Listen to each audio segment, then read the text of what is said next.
This is our weekly sword Q&A. We get asked questions from our YouTube members and our Patreon members, and we answer them here. So let's go ahead and start. All right, the first question is from the Geo Emperor.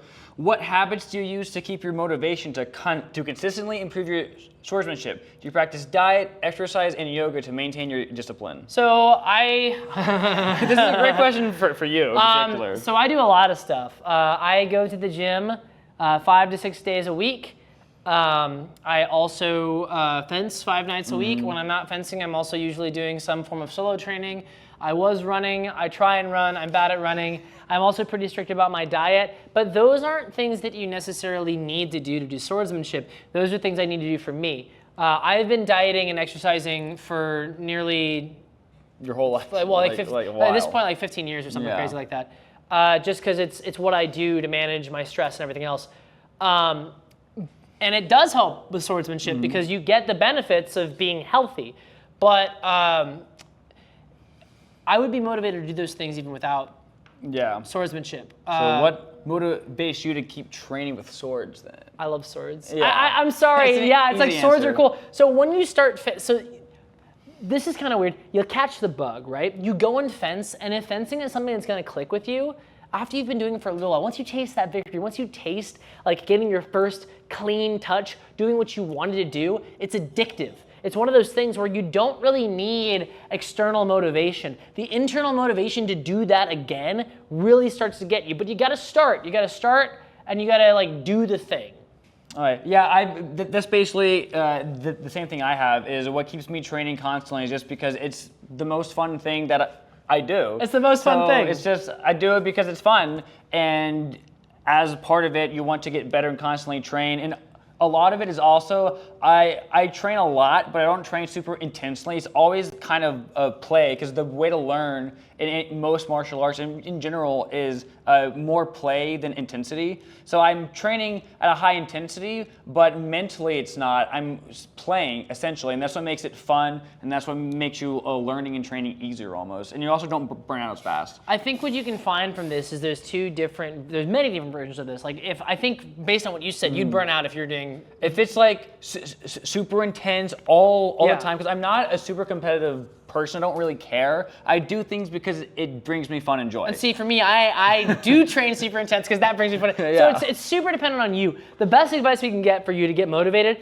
is to go try the thing. And then when you try the thing, you will find the things that motivate you to do it. Perfect. Right. This next one is from Ghoulie Dennison. Top 3 out of 5 international tournaments do you want to go to? That we want to go to. That we want to go to. I wanted to go to the Helsinki one. Helsinki would be really cool. It would be cool. It's so expensive, though. Traveling. So international, meaning that not in the U.S., yeah, right? international. So, I'm assuming that they're in the U.S., so that would mean Helsinki. What other ones? The other big one, I mean, I don't think Swordfish is still happening, but that would be super cool. Was Dijon a tournament?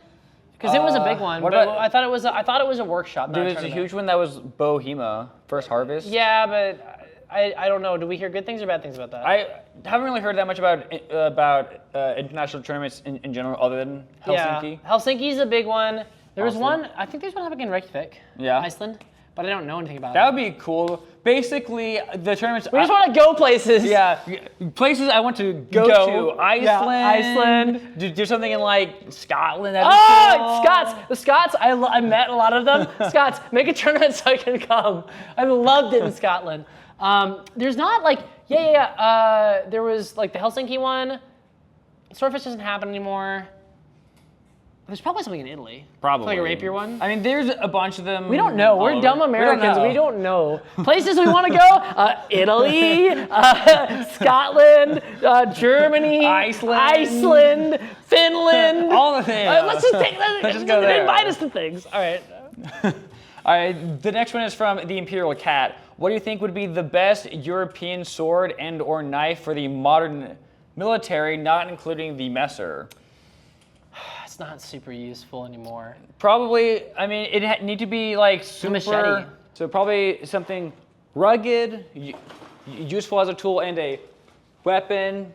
This is pretty easy to fit on something. I mean, like it's thin, but it could still, if this beefed up a bit to make it a machete kind of a deal, it's really good in combat.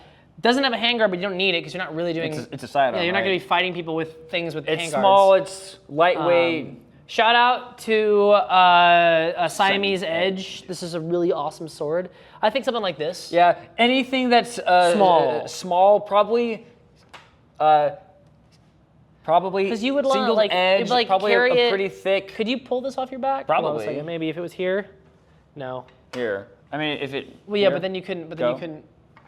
No. You almost could. Not really. But, that's the problem yeah. with drawing a sword, because you don't want it here. If you're in the military, you don't want a sword here. no, it want to be out of the way. Yeah. So short, chunky, useful as a tool and Yeah, that's what a I'd weapon, say. a hanger, Something like that. Daw. I mean, they have what was the trench shovel? That thing that was basically an axe. I mean, Not yeah. the trench shovel. I'll put this back. Next up is from Joey. What sword, if there are any, would be the easiest to learn to wield for a beginner? So there's not really a hard sword. Every sword has kind of the same bell curve of learning it. What I would say is if you want to learn and get really good really fast, go do modern Olympic fencing. And the reason I say that is because there's a very good system of pedagogy, and you're going to learn footwork, and you're going to learn a lot of things that'll help you in HEMA, a lot of things that a lot of clubs don't teach and should. I'm serious. Footwork, distance, timing, tempo. because it's really important there. And it's not going to translate one-to-one, but a lot of people who come over from Olympic fencing already have a great groundwork to work with. So both of us came from MOF. But really, the real answer here is pick what you like. Don't try and find a weapon that you think is going to be the best for you because it's got XYZ characteristics. If you really want to start off with Scottish broadsword, and there's a club that teaches Scottish broadsword, go do Scottish broadsword. Yeah. Do whatever gets you into it and gets you passionate about it, because that's the thing that's going to make you stick around. If you pick the small sword because you think it's the most efficient, but you hate the small sword, you're not going to last. Yeah. The easiest sword is the one you have access to. If you have a club, if you really want to do saber, and your only club does longsword, do longsword, because that's what you have access to. Yeah. Also. And then make them learn saber. Like, force them eventually, but go learn longsword first. All right. Yeah. This next one's from Scott Harrell. What are some shoulder recovery exercises and post-exercise routines? I just turned 40, and while I'm in decent shape, that's the only old man pains that still hold me up. I got you. So I'm actually going to do a shout out to another channel. I love doing work with my mace, my clubs, my Indian clubs, but I'm not an expert on this. Somebody who really knows their stuff is Mark Wildman, and I'll put a link in the description of this video. Go check out Mark Wildman. He's got lots of videos. These are really good for shoulder mobility and shoulder recovery. There's all kinds of stuff you can do with these, from one-handed stuff to two-handed stuff, different weights, different things, moving it around, finding that shoulder mobility. So all of these different tools are really good at all that kind of stuff. So that's what I would say. Also, shoulder exercises in general, just if you want to do a shoulder-based workout, there's lots of stuff out there. I don't have a go-to exercise. I know one of the things a lot of people neglect is the small muscles in the back, and this causes people to do this kind of a deal, which is bad for you. So one thing you could do, elastic band expansions are a good idea. That's the one that I think is good for people. Getting a big stick and doing like the stretching with the big stick like this, up and over, finding different ways to move it like this, a lot of mobility work. So those are good ideas. Again, check out Mark Wildman. Keep these here because our next question is from Kyron Daly, and in the same vein, best exercises for developing arm, shoulder, and rotational strength for longsword. So there's so many things. Again, Mark Wildman is your guy when it comes to a lot of this stuff. I really like doing one-handed sword or two-handed sword work with this. So I'll do my cuts, like I'm doing my Zornhau right now. I'll do my Zwerkhaus. This is a good way for me just to build the muscles that are working. It's my forearms, my biceps, my shoulders, my everything. And it also starts to work your lats and your core, right? So I've got to stabilize all these things. So as I'm doing my crumps, I've got to make sure my core is working. I've got to make sure my wrists are working. I think these are really good exercises. Again, I'm just doing a mix of stuff I've seen from Mark and a mix of stuff that I just do my sword exercises, my sword cuts, my master cuts with this, or my like Mittelhaus and Oberhaus and stuff like that. Cool. This next one is from Zathix. I don't know. Zathix? If we pronounce it wrong, Sorry. Sorry. What are the sorts of injuries that are most common and how best to avoid them? I ask because in my practice we talk about the joints and their relationship to movement. Example, keep the bending of the knee in the direction of your toes, help avoid knee injuries, stretching and listening to your body. The biggest injuries are hand and knee injuries by a lot. Well, probably the biggest injury is self-inflicted. Knees. Yeah, knees. People blow out their knees a lot. They'll twist their ankles, they'll do stuff like that, and that comes down to footwork. Bad form. You should just practice your footwork, and we don't say that just because it makes you a better fencer. It makes you safer. Practice your footwork. Walk around, move, do stuff. Figure out what your body wants to do. The worst thing that you can do is not do your footwork enough. Go to a tournament, overdo it, retreat and bend your knee, or do a lunge that's too big. That's one of the biggest things we see. The next biggest one, the actual injuries we see that are inflicted by other people, are hands. Hands and concussions. Concussions, I think, are rarer. I think they're rarer, but they do happen. The really only common injuries, other than you overextended and injured yourself, is the only other two ones that really happen are concussions and hands. Sometimes ribs. Hands first, just because our gloves are good, but there's only so much you can protect. Freak accidents always happen. So either a broken finger is probably the next most common injury. The way to prevent that is, let's get good. Honestly. The other thing though is like, don't use 5-finger gloves unless you were very confident in your ability to protect your hands. 5-finger gloves are an experienced tool. It is something that you have to be already halfway decent at the game with to be able to use effectively.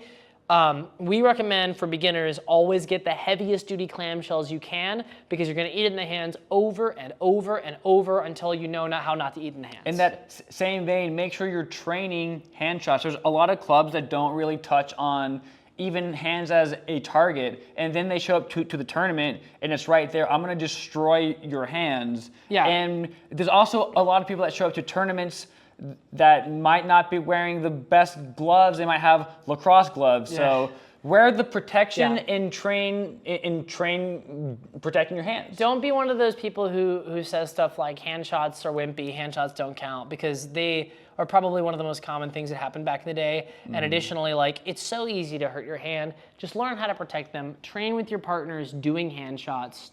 Take them seriously. It's a safety issue. Yeah, and with concussions, there isn't the best way to prevent those is to have a solid defense. What usually happens is you'll get a big parry, you'll power them, and then they'll zwerk around to your head and you'll lean into it. That's usually when we start to see injuries, is they power their opponent's cut and they don't parry, and their opponent is expecting a parry and you eat it instead. And this is a big problem at tournaments at higher levels. Like, somebody who might not be ready to be competing at that level gets into elims or gets into something like that, and then they go up against somebody who's there to win, and it's like, if you're at this tournament, there's kind of this agreement that we are here to fight.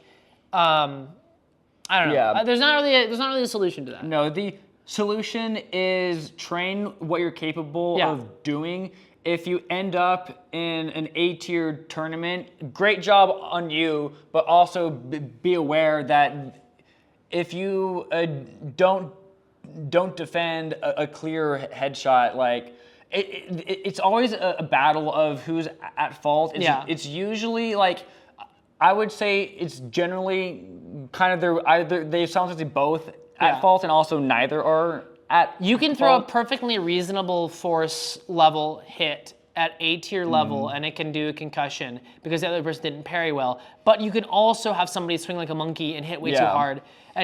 So I think we've, That said, concussions aren't common. No, they're not If you're common. training and getting concussed in training, the person you are training with is hitting too hard. Concussions should not, they should be rare, and actions, they should never be common, even with fingers too. All injuries are happenstance. All right, anyway. continuing.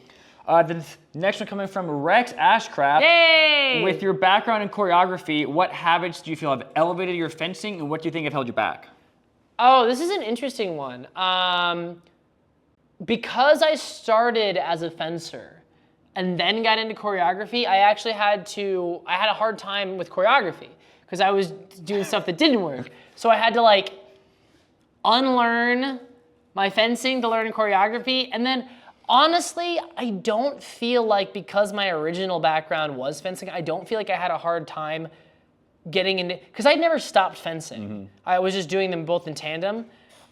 Things that have elevated, maybe the footwork and like the voids, because like I do a lot of like cool body movement in choreography, and I have to be fast on my feet. So like my giant leaps backwards or something. Maybe, but I was already doing, this is a tough one. So it's kind of like, it's like a chicken and the egg thing, right? Like I don't even separate anymore my choreography from my other stuff, because it's kind of like, they both, they're intertwined. Oh, you know what? I know what's elevated me, my fashion sense. My drip is next level. I can't say that to Rex's drip is better. Rex's drip is better than mine. No, I don't think that I have too many things that have gotten in my way. Yeah. I think though that I don't think anything's actually elevated me either, unless it is maybe my propensity towards big, committed like retreats. Yeah.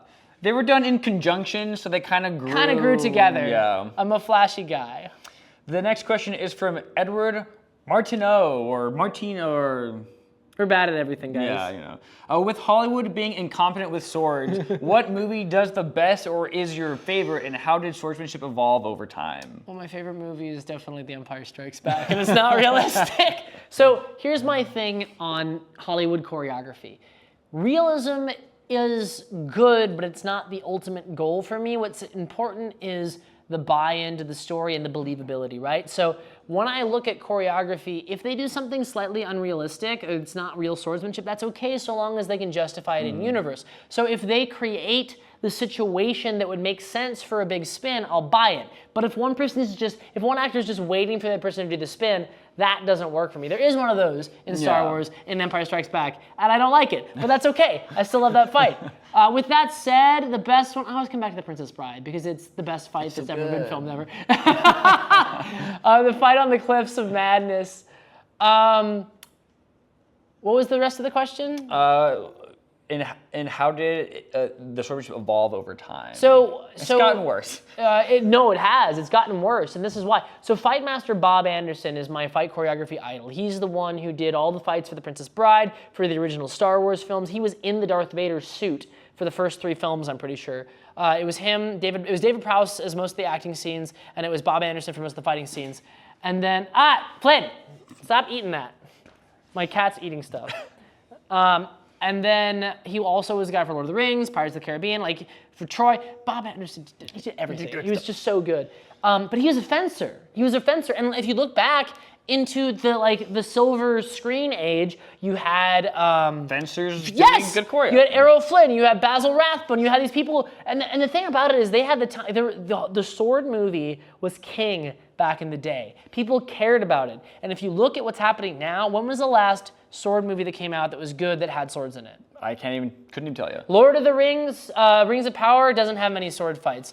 You look House of the Dragon has no zero. sword fights. No sword fights in House of the Dragon. The Acolyte has some, but now it's canceled. But it went also they had some, but they went a lot more into the unarmed Ahsoka had some, but they aren't dedicating the time to train it, and they aren't giving actors and choreographers the time or resources to make it good. I remember when The Witcher came out, and there was that scene with Henry Cavill, and they made all the big deal about how it was all like mostly one take, and it had 100 takes, and it was kind of like, yeah, it's all right, but they also chose, like for that fight they put that much time and effort into, they chose reverse script. They chose to make it the most. Like they put all this time and effort. The only fight we got that actually had time and effort put into it was. And they made it look cool, but also it could have been so much cooler. Well, it was cool because all of the other actors basically did everything wrong to fight him that way. They made it. They compromised 12 people, one at a time. They're always always doing dumb stuff, aiming at his blade. Like if you actually break down that fight, it's cool, but like.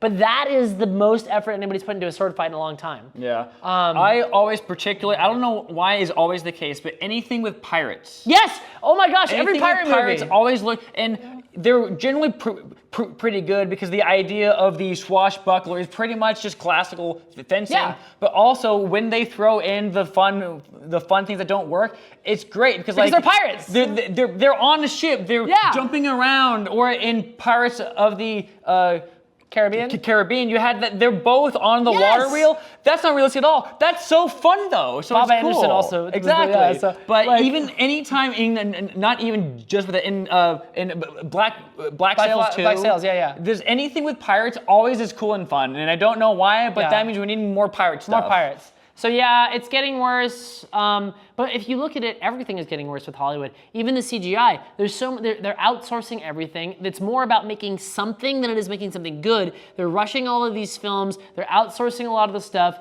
They're trying to do AI for the actors.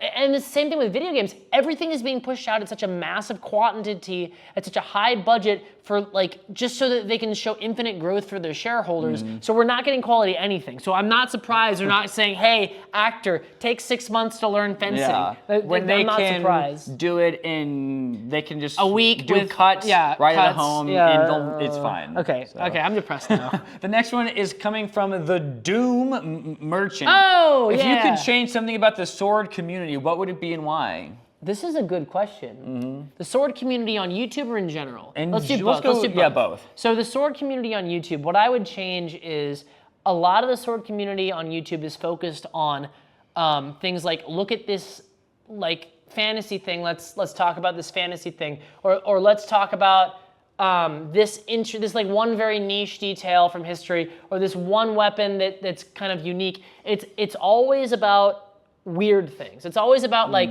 spectacle, and there's not really a love for the art of swordsmanship. We kind of pretended that there is, but in reality, the channels that are mostly about fencing get no love. Like Martin Fabian has 20K subs. That's it. Martin Fabian, if you don't know who Martin Fabian is, he is one of the top-rated fencers in the world and amazing. And he puts out sick fencing footage, not often, but like, he has 20K subs. A lot of channels that are, and we're not saying that, first of all, that these channels aren't bad.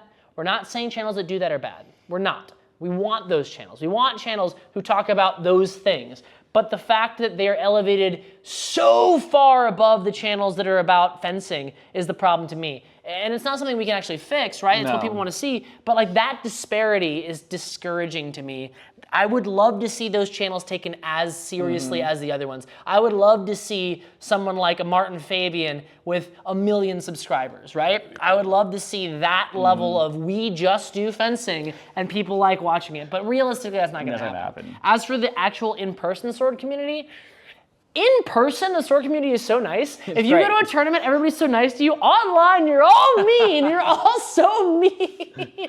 No, it's fine. It's fine. We all just kind of crap talk each other, and it's usually done in a nice, fun way. But also because the internet, sometimes you can't tell, and sometimes there are people that actually aren't, and it becomes a point when like, when are we joking? In person, it's easy to know that we're all joking and it's fun. I will say one of the things, the internet. One of the things that I have struggled with the most is that when I first started this, even though I was a fencer, I was mostly doing choreography and dumb memes, and then when I started to get more into the HEMA scene, I wasn't taken very seriously, and I still struggle with that sometimes because people still, like, when I went overseas, people were like, I was worried about you at first because I thought you were just going to be this dumb cringe meme lord. And like, and of course we were best friends now. Like, and they're all wonderful people. But this is a common thing that happens. And I'm like, guys, I fence so much. I do so much. Like, I do so much. I post fencing footage. And so one of the reasons we're posting so much fencing footage now is because I'm kind of tired of it. I fence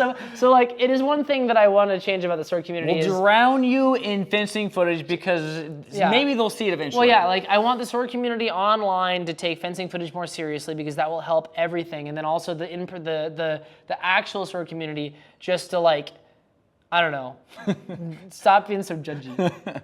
I say as a judgy boy. I say as a toxic fencer. All right. Toxic fencer. All right. Let's see, the only thing I would change, and this is more of like a US problem, is that everything, because in the US is huge, it's really hard to get out of your island. Yes. Unless you have time in money to travel and compete, it's really hard to get outside of the same region where you do everything. And this is a problem with human ratings too. 'Cause Yeah. some regions are tougher than others, and some people who compete only in one region. And everybody thinks that their island is the hardest island. Yeah, they do. So, and again, that's not really something that you can easily change unless we have travel and prices to travel and go and compete just go way down, which is hard. People need to make their money. I mean, the venues cost money. It's Yeah.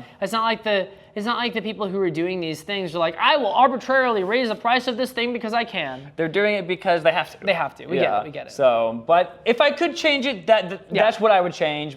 There isn't really a way to, unless this becomes a professional thing, which means the normies have to watch fencing footage. Watch fencing footage. We have 2 more questions. This one's from Bloody Awesome Media. That's a good name. That is a good name. Do you have any exercises I could add to my gym routine? I go to the gym twice a week and do 2 different routines at the machines, which together are for the whole body. I'm looking for like 2 to 4 things that would support fencing. I do a longsword, bolt rapier, and sport epee. So the things that are going to help you the most in fencing are going to be exercises that strengthen your legs for explosive power, and things that give you grip strength and endurance. You don't really need much more power. Your lats actually are important. So if I was going to target things, I would say explosive exercises for the legs. So you could do like jump squats. So you squat and you jump. That's a good one for that. And then another thing that you could do, and you could do that like box jumps are the same thing. Anything where you're jumping is going to give you explosive leg power. For the lats, lat pull downs are a good one. That's going to engage all of that. Also, pulling this way is another good one. So you could do lat pull downs. You could do seated row with a cable. That's another good one for the lats. You could target some of the muscles in the arms, but realistically, you don't need power. Like if anything, the tricep, but I wouldn't focus on it as much. Speed. Grip strength. Dead hangs. I made a video on this.